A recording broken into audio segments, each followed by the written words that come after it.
don't stay in touch with Mom? She really only tells me things about you. Why? Because that's all I want to know about. Why'd you gain all that weight? Someone close to me passed away, and it had an effect on me. Wait! Before we get started on this film that's directed by Darren Aronofsky, please do us a favor. Hit that subscribe button right at the bottom, all right? Join the family. This film, The Whale, stars Brendan Fraser, Sadie Sink, Ong Chow, the lady that was from Minority Report. Think about the lives that little girl has saved. You guys are living in the future. You guys already know. You already know whether or not Brendan Fraser has been nominated for an Oscar award for this film. So lucky you. So this basically follows a man by the name of Charlie. He is a professor at a college, and it's an online college. And when he does his teachings on the computer, he turns his camera off because he doesn't want people to see the way that he looks like. His caretaker is his friend, played by Hong Chow, and the dynamic between both of them was very, very strong. I'm sorry. You say you're sorry one more time, I will shove a knife right into you, I swear to God. Go ahead. What's it gonna do? My internal organs are 2 feet in at least. Yeah, so this movie is very clearly based on a play. The entire film takes place in one apartment, but almost in one room. Like it almost takes place almost exclusively in the living room of this one apartment. And that is because, as you said, Brendan Fraser's character is morbidly obese, and he's not very mobile. So he mostly spends his life on the sofa. And people come in and out of his house. Like you said, he's got webcam classes where he teaches, but he hides the way he looks. And throughout the film, we learn how he ended up in this situation. Yeah. So I'll be honest, this movie's been getting a lot of hype. I'm kind of divided on this because this movie is based on a play, and because it's based on a play, it breaks just about every cinematic movie rule that you can imagine, right? Of course, the cliche number one rule is you show, don't tell. This movie shows nothing, right? Because it follows our main character who does not leave the couch. So you really get all your information through conversations that he has with his caretaker, with his daughter, with the pizza guy, and with this missionary who comes in and out of the house trying to save Charlie's soul.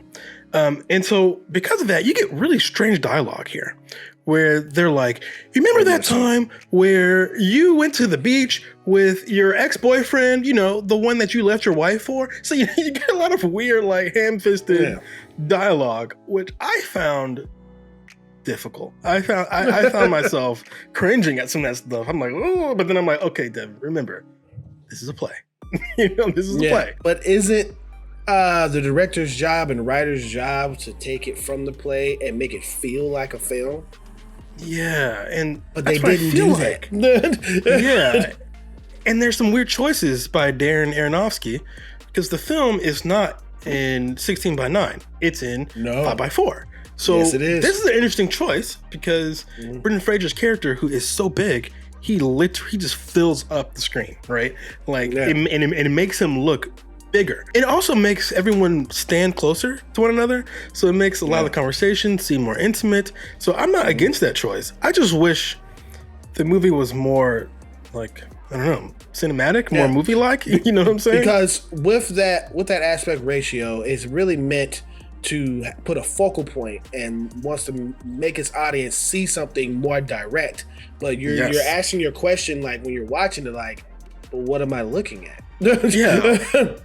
Why? And I believe that Darren Aronofsky did that so we could really get these. The whole movie is almost all close-ups, right? Yeah. So you can these really big, close, soulful close-ups on Charlie, so that you can. I think this aspect ratio showed both how big he was, but also how human he was, right? Exactly. And you could tell part of his fear is that people would not see the human, right? All they would see was his weight. The movie opens and we learn Charlie is dying. Like his obesity has caught up with him. His heart just cannot handle it. His caretaker is like, if you don't go to the hospital, you will be dead by the end of the week. And each little chapter in this film is a day of the week. And you could feel, you're like, oh, I see how this movie's going to end. Yeah. You know? And so that's always looming over the film. Now, myself, I'm not a skinny man. I'm not a skinny man. I'm in my 3s, okay? And I have battled with my weight over time. You've known me since high school, where I'd be smaller and I'd be bigger, and I'd be, in between. So with looking into that aspect of this film, I connected not on the same level as him, but on a level of, doing something about it. He didn't want to do anything about it. Because we learn that the reason why he is obese isn't because he's got some sort of like food addiction or something like that. Yeah. He is depressed. And that's what this movie is about. It's about grief and it's about depression. And the way he is coping with his grief and his depression is through food. And the reason why he feels this way is because his partner committed suicide. And he has just never been the same since. He got bigger and bigger and bigger, ate more and more and more. And then we also learned his partner committed suicide because his family did not accept that he was gay. And his church did not accept that he was gay. And his partner seemed to starve himself towards the end before he ultimately took his life. And his partner is his caretaker's brother.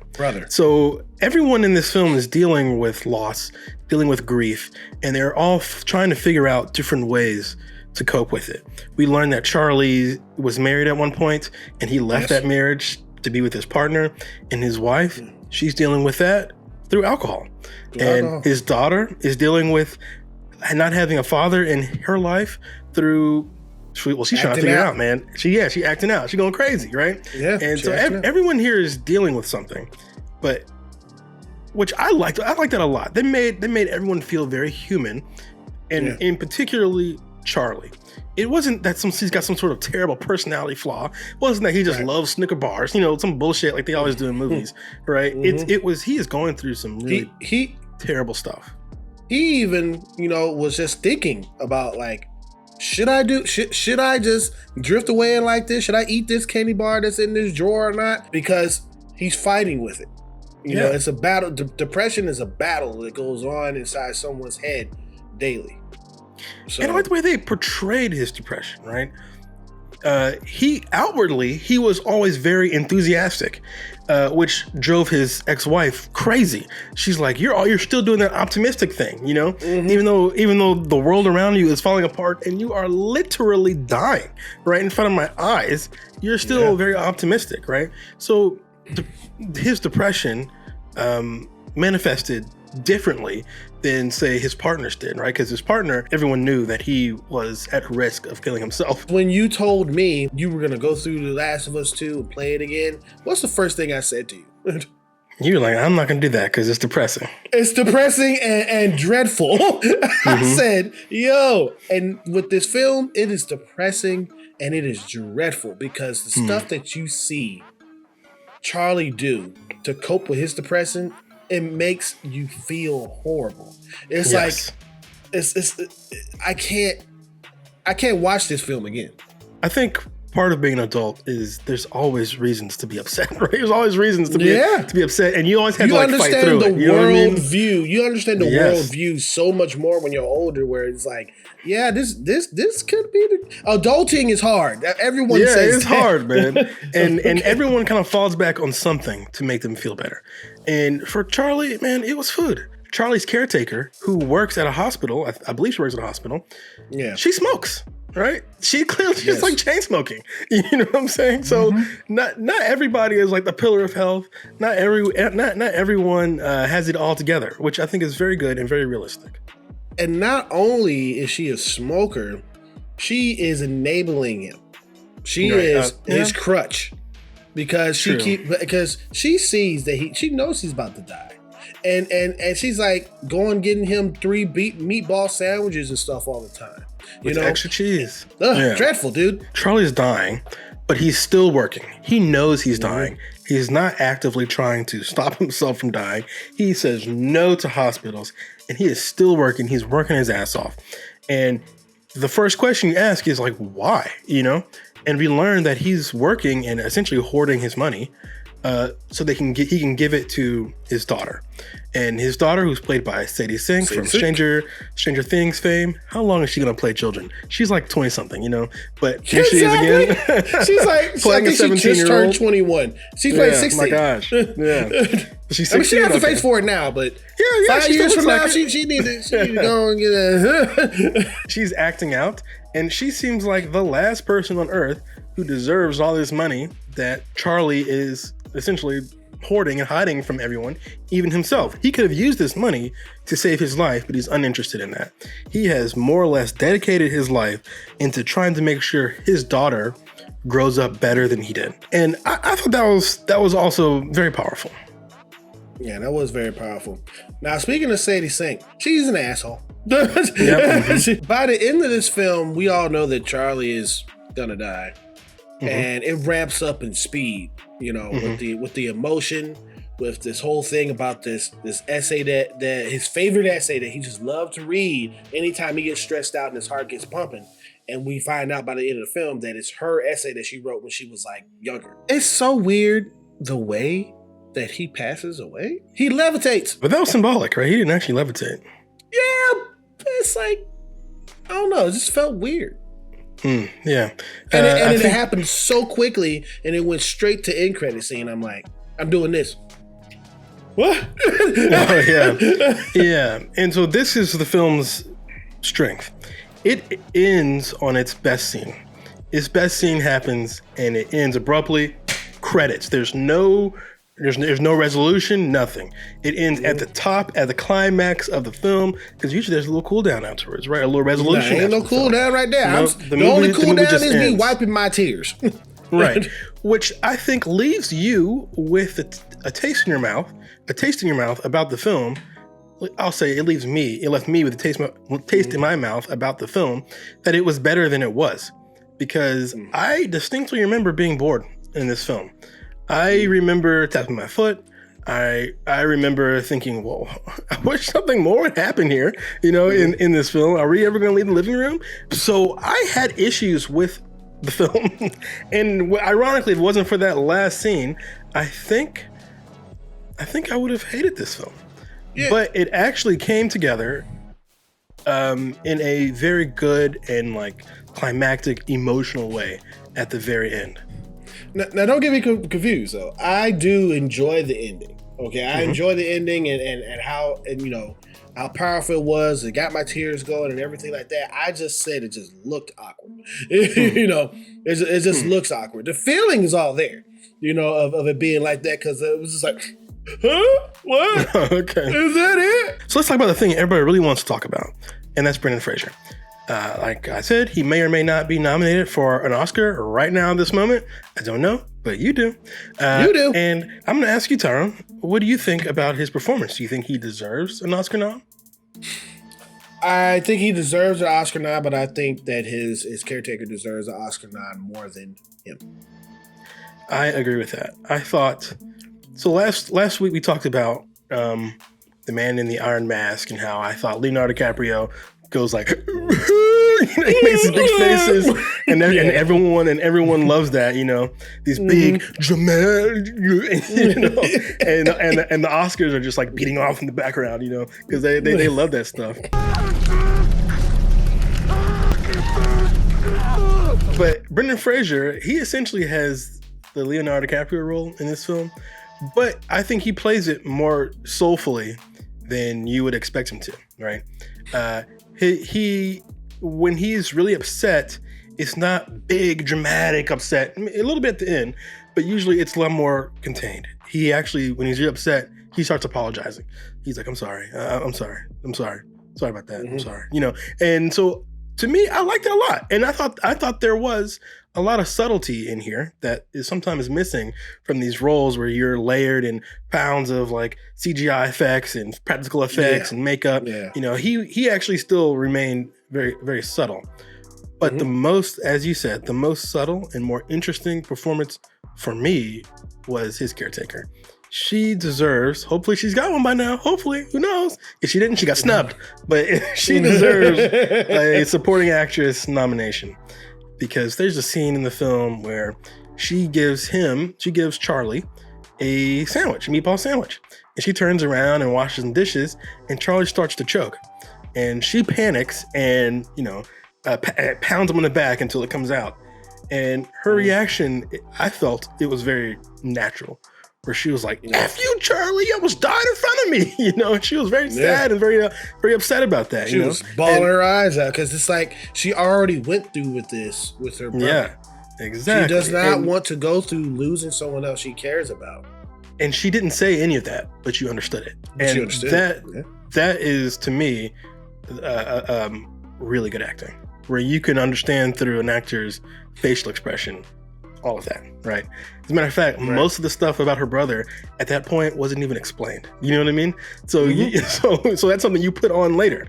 So I thought she was excellent, and to me, she was the true standout in The Whale. She was great in the menu too, and so she's great in the menu, man. She was very stoic and just straightforward in the menu. I went into this film expecting to see Brendan Fraser to go off on this thing, but what I got out of this film was more, from an actor's point of view, more appreciation for the actors that are around him, that's doing even better job than him. And he was no slouch. No, he wasn't. So this was really a lot of good acting. I totally agree. Yeah, because of it being a play originally, it felt like a play on film. And it sometimes that can work, and sometimes it hinders certain things. So this film may not be for everyone. It really, really is not for everyone. And just like The Last of Us Part 2, the dread is in this. Okay, I'm gonna have to give this film a B-. Yep, that's exactly what I'm gonna give it to, a B-. It's not quite the slog that I feel like The Last of Us Part 2 can be, the depression slog, because you went through it playing it again, movie, and I loved it. I thought it was great. But this movie has highs and lows, right? Okay, there is some comedy here. There are some light moments. There are other characters. Yep, there are other characters that we get to see and we get to see other shades of depression, even though this is a movie about depression. But I agree. I don't think this movie really overcame its roots as a play. It felt very much like you said, a play that was just recorded, right? There are even these shots that feel very stage-like, where you can see someone coming up to Charlie's door before they knock, right? So you can see someone coming up in the curtain behind, right? I mean, that feels like a stage play, So I don't think this movie ever really overcame its stage roots, which is a big knock for me. This movie is very uncinematic, but I think the story is really good. I think these characters are rock solid, and I think Brendan Fraser deserves an Oscar nomination. But the person, like you said, who deserves it even more was his caretaker. I thought she killed the game. I thought she freaking rocked it. And I am super excited to see what both Brendan Fraser and what's your name? Hong Choi? I'm super excited to see what they both do moving forward, because man, they were great. Unfortunately for Sadie Sink, I think she got ate alive. I don't think she could hang with these guys. She tried though, man. She tried. It's not her fault, but her character was so one-dimensional. Boom, exactly. She had one role to play, and that's angsty teen, and that's not. I mean, my God, how many times have we seen that on film? You know what I mean? And I don't think she brought anything new. But that being said, I don't think she was bad. I don't think she was like a bad actress or anything. She's just a young actress, and she happened to be playing in a movie where her screen partners were absolutely killing the game. So no fault of hers. There's a fun little cameo. I think it's by her little sister, who plays her in the flashbacks, because they have a flashback. And when I saw the credits, the little girl in the flashback, her last name was Sink too. So I'm like, oh, is that her little sister? That's cute. I do want Brendan Fraser to be nominated, but if I'm being honest with you, man, it's going to be a hard battle between him and Austin Butler, to be honest. If Austin Butler has been nominated, then that's a tough one. I would prefer Brendan Fraser to win it if they're both nominated, but I agree, they both deserve Oscar nominations, because Austin Butler killed it too. Do you recommend this film for people to see? Yes, if you are an adult, I think you will like this film. If you're a kid and you probably already know this is your kind of movie, right? You probably already know. You got to have that flashy spectacle in my face. Yeah. There's no spectacle here. This is truly two people sitting on a sofa, chit-chatting for 2 hours, man. And what you say in the last film, the last review? That can be boring. That can be boring. That can be boring. But Darren Aronofsky is a better director than the other guy from The Man in the Iron Mask. Man in Iron Mask. Yeah, right. He's a better director. So he makes this apartment feel more dynamic and more interesting. But yeah, this is you listening to some very interesting conversations. I do recommend people checking this out, especially like you said, if you're an adult. I also recommend people who are going through these type of issues to check out this film to get some type of inspiration to where you will feel that, I don't want to be in this type of situation like him. But after you see it, put it to the back of your head and go get on to something happy. Watch some Looney Tunes. Yeah. Go get some ice cream or something, man. Go for a walk. You know what I'm saying? Right. But most importantly, do you recommend someone seeing this film if you've seen it? Get down in the comments and let us know what you thought of The Whale.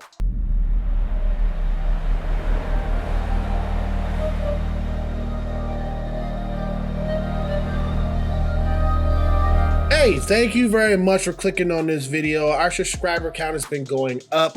You guys are awesome. You guys are communicating with us in the comments, and we really do appreciate it. But if you are new to seeing our faces, please hit that subscribe button down at the bottom. But if you did like this rating and review of this film, please hit that thumbs up. Or you can hit that thumbs down. Whichever you choose, it is your opinion. Just remember one thing. It is mostly wrong. We'll see you guys in another video, all right? Have a good one.